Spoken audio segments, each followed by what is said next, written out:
एहसास है जो हर किसी को नहीं होता। प्यार वो एहसास है जिसके अंदर खो जाने का दिल करता है।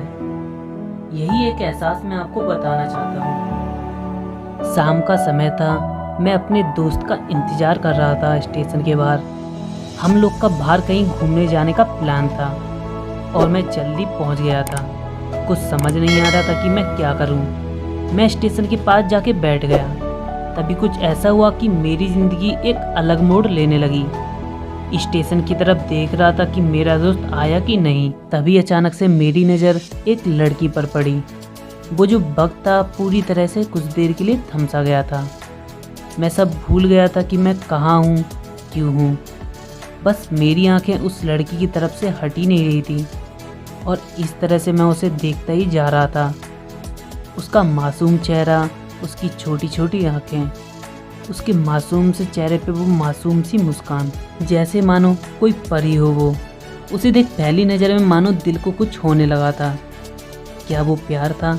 मुझे नहीं पता, बस दिल बोल रहा था कि मेरा दोस्त कुछ देर बाद आए या ये वक्त रुक जाए।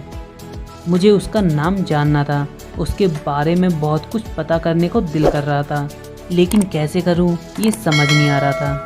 जब कुछ समझ नहीं आया तब मैंने भगवान से प्रार्थना की कि मुझे ये लड़की मेरी ज़िंदगी में चाहिए।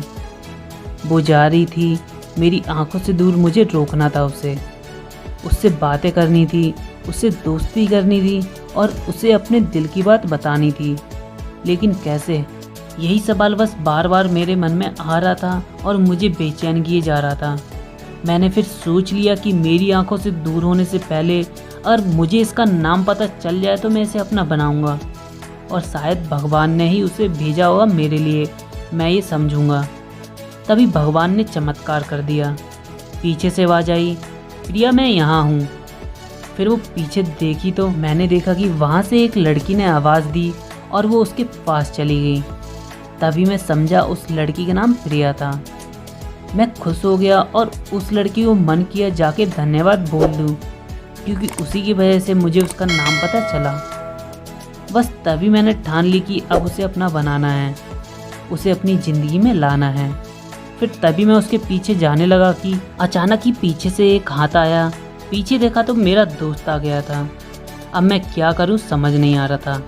मैं क्या बोलूं उससे, कैसे मना करूं उससे, कैसे जाऊं मैं उसके पीछे। मैं इसी सोच में लगा रहा।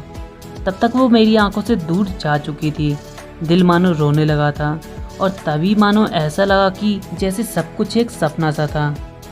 बस आंखें खुल गई और सपना टूट गया। मैं वहाँ से चला तो गया अपने दोस्त के साथ, लेकिन पूरे रास्ते बस उसी के बारे में सोचता रहा। मानो मेरा दिल अब उसके ख्याल से निकलने को तैयार ही नहीं था। दूसरे दिन मैं कॉलेज के लिए तैयार हो गया था और कॉलेज जा पहुंचा और बेंच पे जाके बैठ गया। तभी दोस्त ने बुलाया और कहा, देख अपने कॉलेज में एक नई लड़की आई है। मेरा मन अभी भी उसी के ख्यालों में डूबा हुआ था। आंखों से उसका चेहरा मानो हट ही नहीं रहा था। वो बार बार मुझे आवाज़ दिए जा रहा था। तभी मुझे गुस्सा आया और पीछे उससे बोलने ही जा रहा था कि मैं रुक सा गया। मेरी नज़र मानो फिर से एक बार सपनों में चली गई। मैंने देखा कि वही थी। मानो जैसे मेरी खुशी का कोई ठिकाना ही नहीं रहा। मैं खुद को रोक नहीं पा रहा था और मेरे समझ में नहीं आ रहा था कि मैं क्या करूं, क्या मैं बोलता। बस जाके अपने दोस्त के गले लग गया और हंसने लगा। तभी पता चला कि वही वह नई लड़की थी जिसका कॉलेज में आज पहला दिन था। मैं तो मानो हवा में उड़ने लगा। फिर मैंने एक दिन अपने दोस्त को बताया कि ऐसा ऐसा है। उसने कहा, जाके बोल दे उसे अपने दिल की बात। लेकिन मैं डरता था कि वो क्या कहेगी, क्या लगेगा उसे। यही सोच के मैं हमेशा रुक जाता था। मैं सोचने लगता था कि कहीं वो मेरी बातें सुन के मुझसे दूर ना हो जाए। मैं उससे दूर नहीं होना चाहता था। मुझे ये एहसास हो गया था कि शायद वो भी मुझे पसंद करती थी, लेकिन वो कभी कुछ नहीं कहती थी। दोस्तों आगे की कहानी सुनने के लिए पार्ट 2 ज़रूर देखना।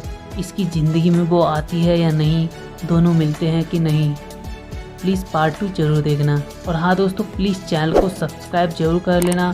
पार्ट 2 का नोटिफिकेशन मिस नहीं होना चाहिए। तो दोस्तों मिलते हैं पार्ट 2 में। तब तक के लिए बाय, टेक केयर दोस्तों, अपना ख्याल रखना।